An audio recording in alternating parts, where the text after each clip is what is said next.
Vamos falar agora de saúde, né? A gente tem entrevista importante do secretário de Saúde do Estado de Minas Gerais e hoje ele falou sobre a taxa de transmissão do coronavírus, né? E não há mais comportamento explosivo dessa pandemia em Minas Gerais.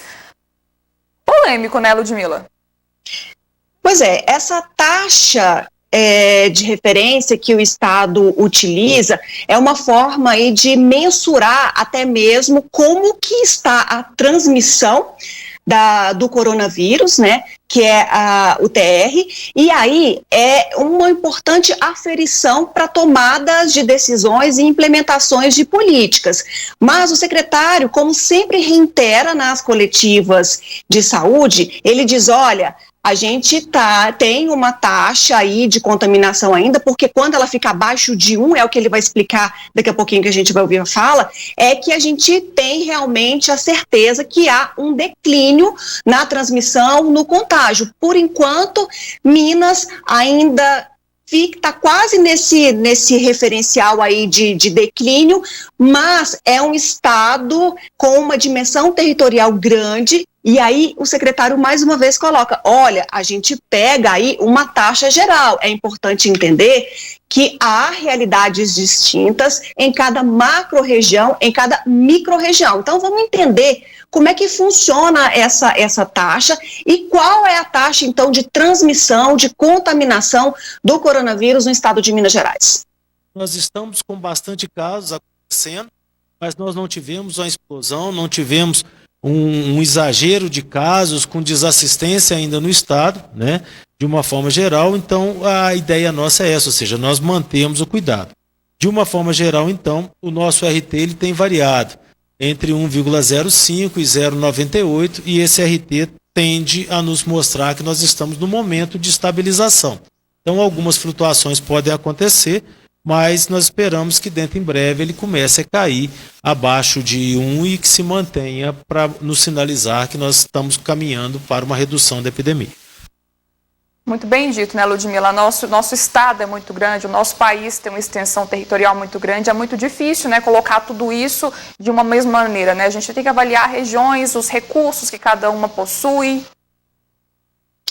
Com toda certeza, Jéssica. E nessa mesma fala, o secretário Carlos Amaral, ele coloca, olha, mesmo a gente conseguindo mensurar essa RT, ela não é uma taxa totalmente confiável, a gente tem que levar em conta outras variáveis, até mesmo a taxa de ocupação de leitos hospitalares, para a gente ter um diagnóstico, uma dimensão realmente da pandemia no nosso estado. Mesmo porque a gente tem essa RT por regiões, e a gente vem falando aqui também, né, Jéssica, mostrando aí como que há diferenças no contágio de cidade para cidade, de região para região, enquanto uma cidade tem saído da contaminação no sentido de aumento de casos, outras têm registrado um aumento maior, e aí fica realmente aquela questão de análise de vários contextos para determinar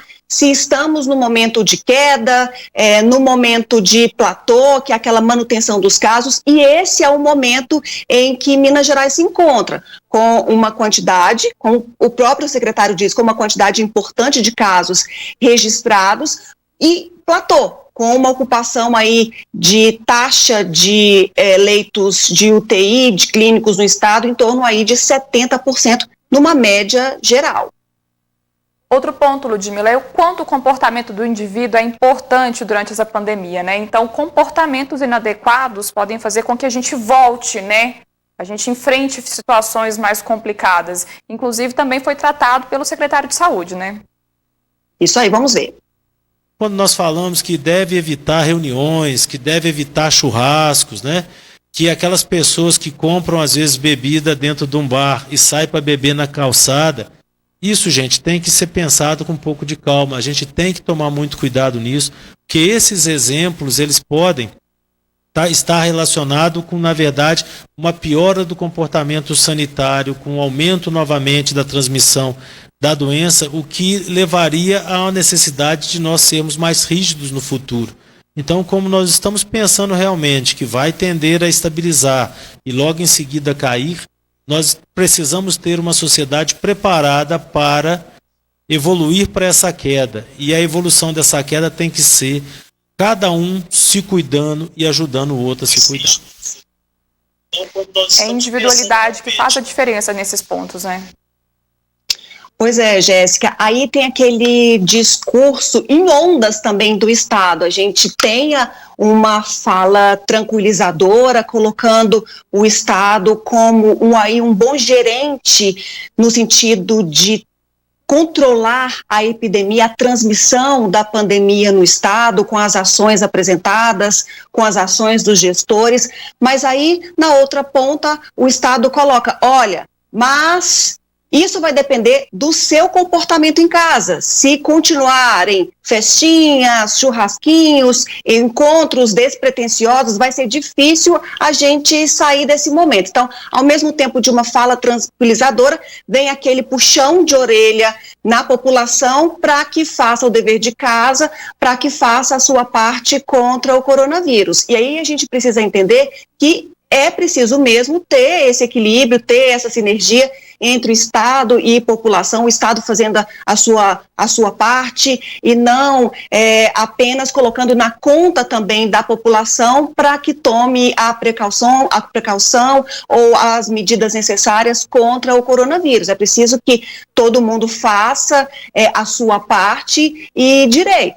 Tanto o Estado aí colocando mais leitos à disposição da população, leitos clínicos e de UTI, inclusive, eu acho assim, tão grotesco, tão complicado, sabe, fazer política nesse momento, levantar a bandeira, olha, vim aqui inaugurar, entregar mais leitos de UTI para essa cidade, como se isso não fosse uma obrigação. Eu acho que nesse momento é menos política e mais gestão, mais ação, no momento em que a sociedade carece justamente de gestores. É preciso de administrar muito bem as cidades, o Estado, oferecendo à população o que lhe é de garantia para que essas pessoas tenham tranquilidade para voltar ou retomar um ritmo, é claro, no modelo adequado, no modelo em que não vai colocar nem a outra pessoa em risco e muito menos ela.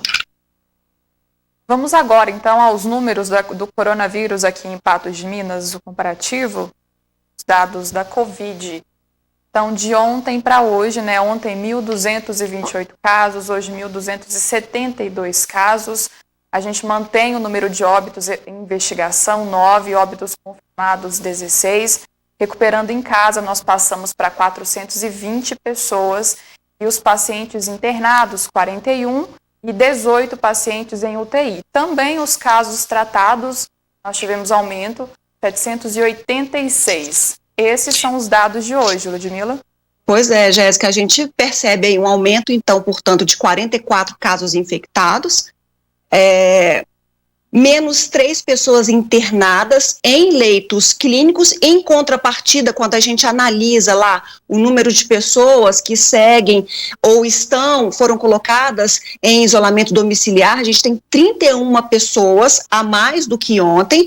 A gente mantém aí o número de pessoas internadas em leitos de UTI, mais 16 pessoas curadas, como é de se esperar também, e óbitos confirmados em investigação. A gente segue aí nesse impasse, nesse compasso de espera para que a Vigilância em Saúde, para que a Secretaria de Saúde de Patos de Minas confirme ou descarte esses óbitos aí em investigação. A gente percebe aí que são dados importantes e que continua em total alerta, mesmo porque, Jéssica, quando a gente analisa a taxa de ocupação de leitos públicos e privados, também tomando como base os dados da Prefeitura de Patos de Minas, a Secretaria de Saúde de Patos de Minas, quase 130% estão ocupados, ou seja, estourou muito o limite aí. Quando a gente analisa a ocupação de leitos de UTI só de hospitais públicos, 90% é essa taxa.